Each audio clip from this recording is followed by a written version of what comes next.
So that was a thing. Hey there, cats and kitties. I am the Blues Man, Johnny Blues, coming at you live to talk about episode 1 of Ousama Game, the animation, or King's Game, the animation. And, I know people are going to rag on me. This is not very indicative of being a connoisseur of anime, having watched anime for a very long time and been a fan of it and loved so many different series and such like that. But I have very eclectic tastes. So when I say, which will probably give you pause, that Sword Art Online, its first season, the first arc of the first season, the Ironclad arc, did this plot better as far as the tension, the intrigue, the compelling nature of it, the engrossing nature of it, the freaky nature of it. You might, sit back on your haunches and scoff at me that. But quite frankly, if I gave a flying rat's ass about what people think about my own opinions, as long as they're respectful, they can disagree with me till the cows come home. That's fine. I wouldn't be doing these videos if that really concerned me that much. I don't know what my thoughts on this are. I don't feel like it was just, there was something off about it. The tension that should have been mounting, the connectivity with the characters that should have been there, it all wasn't. It all wasn't there. I do think there is a compelling aspect to the show, but they also even kind of lost me in the premise with this being seemingly supernatural.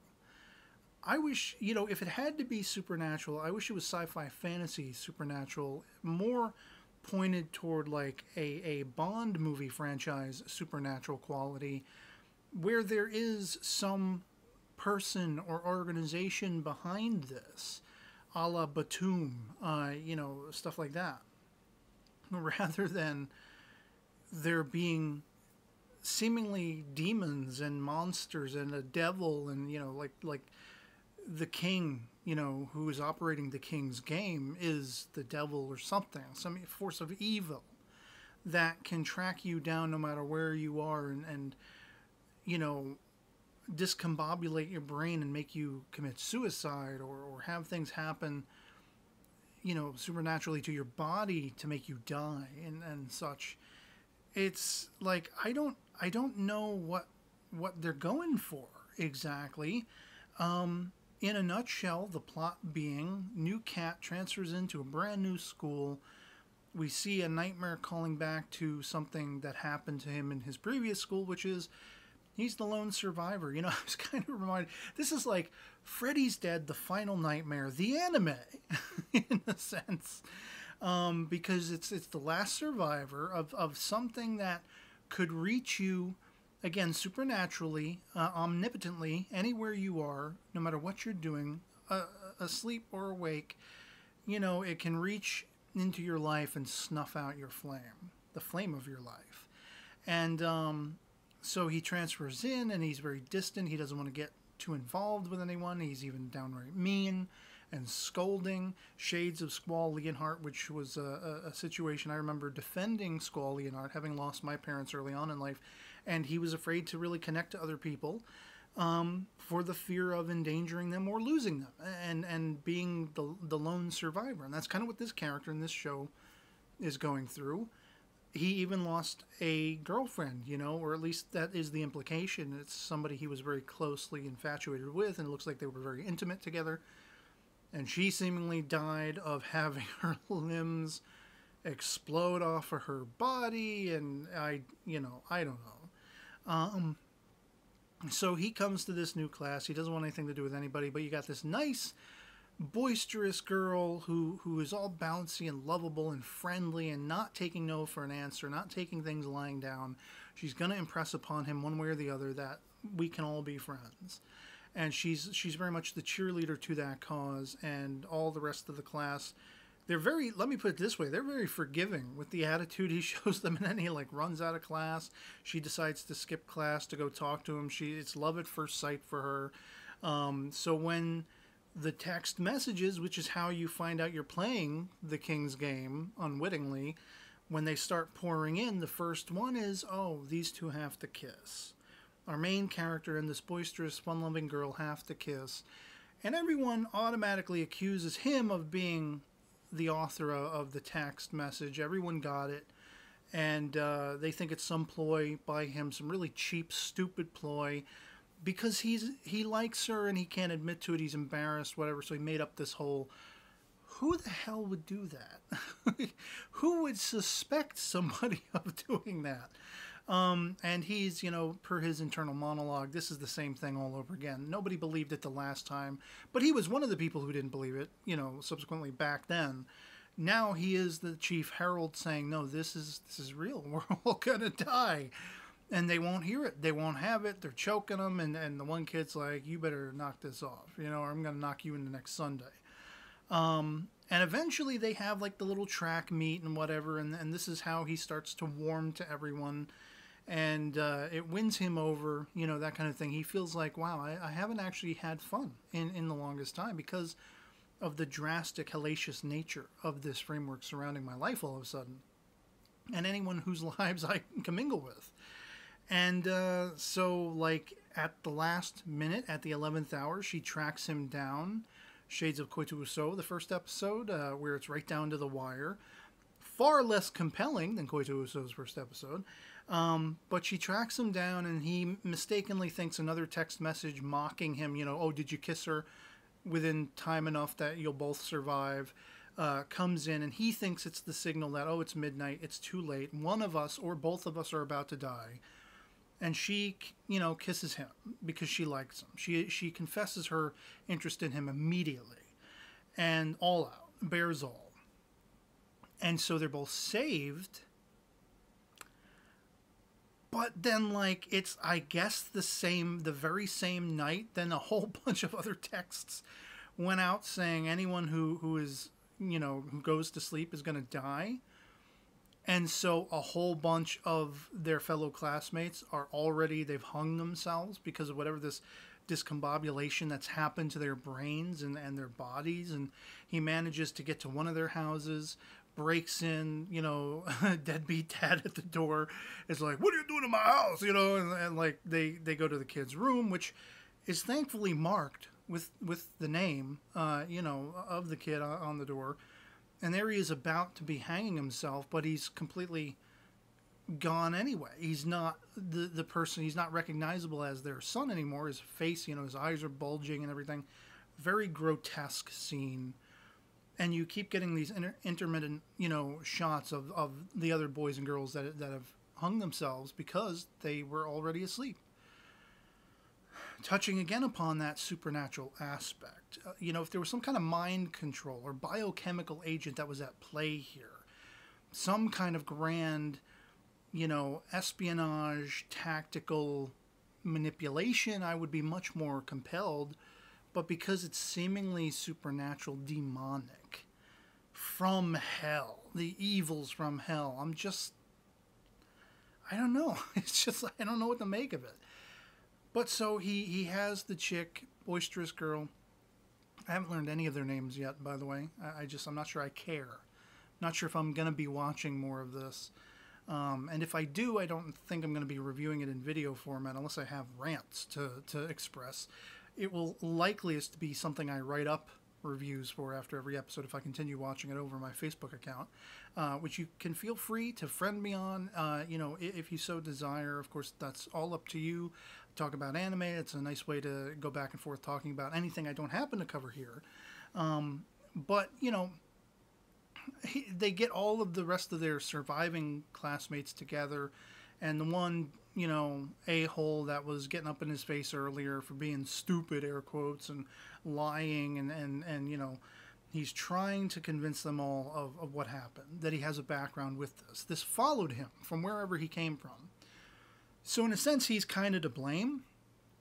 And again, that's what reminds me of Freddy's Dead, The Final Nightmare, the kid who was the survivor, the last survivor of Elm Street. He goes to a new town, and Freddy Krueger follows him, and that's how he gets new kids to kill. So it's kind of the similar framework here. And they won't believe him. They think he's abhorrent. They think he's a bastard, a psycho, that he was willing to risk the life of Boisterous Girl in this equation by denying his kissing her, still feeling remorseful and in mourning about the loss of his girlfriend, or the girl he was interested in and was interested in him from wherever he came from. And then our resident bully, our resident a-hole, he finds out, oh, he got the curse now. I didn't read what it was, why he got it, but all of a sudden his body starts developing these crazy supernatural welts all over, which start junting blood out of his system, and it's like, you know, the life force is being sucked out of him. Blood is just splooging all out of his body. And he dies, and that's just kind of where it ends. Our main character, they zoom in on him, it's like, all right, it's game on. The game is afoot. Let's roll. Let's rock and roll. We'll do it all over again. He's been trying to run the entire episode. He's been trying to get away from everybody the entire episode. Don't leave town. Don't hop a bus. Don't just, you know, run to the ends of the earth. I mean, what would have happened if he left, if he just got out of there? Would this King's game have stayed and still affected the lives of these other characters? What, you know, what advantage does whoever is in the operation of this, the command and control of this, what advantage does it give them to have him be suspect in the opening? And was there a dynamic like that back where he originated? I don't know. Did it just come out of nowhere and they found out the hard way, oh, this is a game we actually have to play? And there were no suspicions. Who knows? But that's it. You know, like it just there didn't seem to be a really resounding, you know, level of tension. It wasn't really palpable to me. I was just kind of watching it and waiting for it to have that, waiting for it to pick up. And the whole being involved in the race, that's, I guess, supposed to attract us to these characters, make us learn about them a little bit, you know, feel compelled by them or interested in them, fell flat for me. And then the weightiness of this, again, going back to SAO. I know SAO is the nigh bashable thing. If you say you like it, oh, you must be an, you know, obtuse anime fan. You just like mainstream anime. And believe me, it couldn't be furthest from the case for me, but I am open to those things because I don't judge them based on reputation or hype or a lack thereof. I don't go in for that. I just search things out that get up my curiosity, and if I like it, love it or hate it, I'll either talk about it or I'll move beyond it. And this is one of those things where I don't know how I feel in the end. But I feel like that opening, you know, chapter, if you will, of SAO, the anime, the Aincrad arc, played with a similar theme, all of these people being frozen within an MMORPG with their actual lives on the line, was that much more compellingly handled and dealt with. Even if the ending was somewhat dissatisfying, those opening episodes, I still remember to this day the engagement I had with other people watching it who didn't have any familiarity like myself with SAO, with what that was. All of us being on the edges of our seats every week and being compelled and like, what in the hell is going on? This is sick and scary, and we feel for these characters. There's the one little girl that Carito befriends in the early going, and she dies, and she was part of like a little guild or something, and it broke my heart. And I want to feel that watching this, but I'm not getting it. It's one episode, granted, but I don't know. I can't exactly lay my finger down on what it was that was lacking, how it was lacking, how they could have repaired it. It just, it felt like it was on shaky ground, the entire concept. It was not a well-oiled product. And so I have really conflicted mixed emotions about it. Seems like it should be an outright compelling scenario, but it is one we've seen before, but that doesn't even matter. You know, every plot line has been dealt with. It's a matter of how it is reinterpreted every other time that you encounter it. And for my part, this was lackluster. So I will be checking out the second episode, but it remains to be seen if I'll be compelled to talk about it in videos or write-ups over on my Facebook account. And yeah, that's pretty much it. That's all I got to say on it.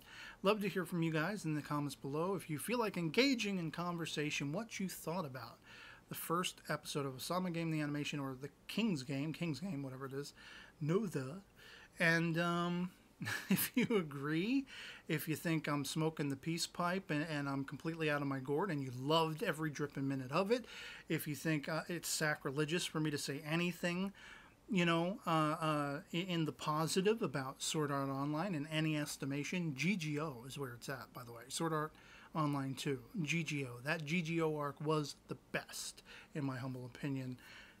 And if you don't like it, oh well. You know, otherwise, that'll be pretty much it for me on this. Hope this video finds you well, and I'll catch y'all later. Peace.